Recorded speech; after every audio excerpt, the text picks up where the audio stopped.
శుభం బియాదు శ్రీ గురుభ్యో నమః. మిథున రాశి వారికి జూన్ 15వ తారీఖు నుండి 30వ తారీఖు వరకు ఏ విధంగా ఉన్న విషయాన్ని మనం ఇప్పుడు తెలుసుకోవడానికి ప్రయత్నం చేద్దాం. మిథున రాశిలో మనకి ఇక్కడ చూస్తే బుధుడు ప్లస్ రవి బుధాదిత్యోగం కనిపిస్తుంది. ద్వితీయ స్థానంలో కుటుంబ స్థానంలో శుక్రుడు ప్లస్ గురుడు యొక్క ప్రభావం కనిపిస్తుంది. తృతీయంలో కేతువు, భాగ్యస్థానంలో రాహు, అదేవిధంగా రాజ్యస్థానంలో శనీశ్వరుడు, లాభస్థానంలో కుజుడు, ఈ విధంగా మిథున రాశి వారికి కనిపిస్తుంది. ఈ రకంగా చూసుకుంటే మిథున రాశి వారికి రాశిలో ఉన్న బుధుడు ప్లస్ రవి బుధాదిత్యోగం ఉంది కాబట్టి ఏదో రకమైన కొత్త రకమైన ఆలోచనతో వ్యాపారం చేయాలని కానీ వ్యవహారం చేయాలని ఒక కుతూహలంతో ముందుకెళ్ళే ప్రయత్నాలు అయితే చేస్తారు.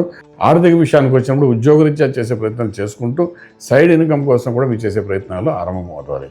అలా చేసుకోవడం వల్ల దానివల్ల లాభం అవుతుంది తప్ప నష్టపోయే అవకాశం ఉండదు. కాబట్టి సైడ్ ఇన్కమ్ కోసం సెకండ్ ఆప్షన్ ఏదైనా ఆరంభించాలనుకుంటే ఈ సమయంలో ఆరంభించవచ్చు.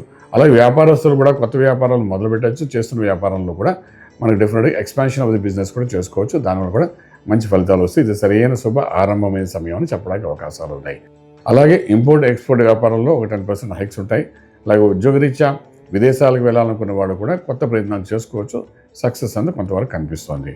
విదేశాల్లో చదువుకున్న విద్యార్థులకి కొంతవరకు ఆర్థిక బలం పెరిగే అవకాశం ఉంది. అలాగే విదేశాల్లో చదువుకున్న విద్యార్థులు ఏవవుతున్నారో ఉద్యోగరీత్యా చేసే ప్రయత్నాల్లో కూడా కొంత ఫలితం పాజిటివ్గా వచ్చే అవకాశాలు కనబడుతున్నాయి.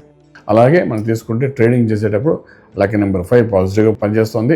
స్పెసిఫిక్గా ఫార్మా ఇండస్ట్రీకి సంబంధించిన కానీ అదేవిధంగా ఫుడ్ ఇండస్ట్రీకి సంబంధించిన వ్యాపారాల్లో మాత్రం డెఫినెట్గా ఇన్వెస్ట్మెంట్ ప్లాన్ చేసుకుంటూ వెళ్ళండి. సక్సెస్ అనేది ఫాలో అవుతుంది చెప్పడానికి అవకాశం ఉన్నాయి. ఏదైనప్పటికీ కూడాను ఇప్పుడు మనం ముఖ్యంగా చూసుకునేది శుభవార్తలు వినేది శుభకార్యాలు జరగడమే కాకుండా దానికి కావాల్సిన ఏర్పాట్లను జరుగుతూ ఉంటాయి. విశేషంగా చెప్పుకోవాలంటే అన్నదమ్ములు అక్కచెల్లెల దగ్గర నుండి ఒక శుభవార్త వినే అవకాశాలు ఉంటుంది. కలిసిమెలిసి చేసే ప్రయత్నంలో సక్సెస్ఫుల్ కూడా బాగానే ఉంటుంది చెప్పగలుగుతాం. అలాగే ట్రేడింగ్ గురించి మనం మాట్లాడుకున్నాం. ఇంకా ఆరోగ్యమే మహాభాగ్యం అనుకుంటాం కాబట్టి ఆరోగ్య సూత్రాల దగ్గరకు వచ్చినప్పుడు మాత్రం ఇక్కడ చెప్పుకోదగ్గ ఇబ్బందికరమైన పరిస్థితి కనిపించట్లేదు. కొంత లక్ ఫేవరింగ్ తగ్గుతుంది. హార్డ్ వర్క్ అప్రిషియేషన్ జరుగుతుంది కాబట్టి హార్డ్ వర్క్తో ముందుకు వెళ్ళడం ప్రయత్నం చేయండి. ఇక మంత్రం దగ్గరికి వచ్చినప్పుడు నారాయణ అష్టాక్షి మహామంత్రాన్ని సాధన చేయండి. ఓం నమో నారాయణాయ నమః. ఆ మంత్రం కొంత ఫలితాన్ని ఇచ్చే అవకాశం ఉంటుంది కాబట్టి ఆ విధంగా చేసుకుంటే వెళ్ళండి. రాజమార్గంలో రాజ్యం పొందగలుగుతారు. శుభం వ్యాధ.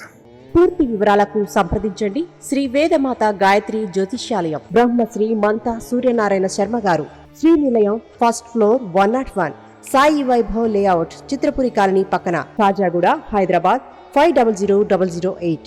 సంప్రదించవలసిన ఫోన్ నంబర్ 8855559147, 8855559148, 9849996644.